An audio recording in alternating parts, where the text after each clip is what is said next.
تازه او د پرمختګ خبر لوګر کې د کانونو له درکه 150 میلیونه افغانۍ عواید راټول شوي دي.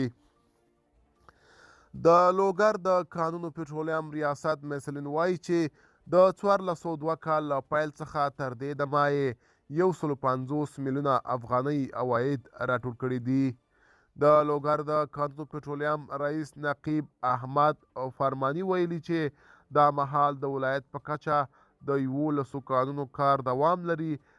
درې کانونه تر اکتشاف لاندې دي او د یو شمېر نورو کانونو جیولوژیکي سروې هم روانه ده. فرباني زیاته کړې چې د 1402 کال له پیل څخه تر دې دمه له یادو کانونو څخه 150 میلیونه افغانۍ عواید ترلاسه کړي.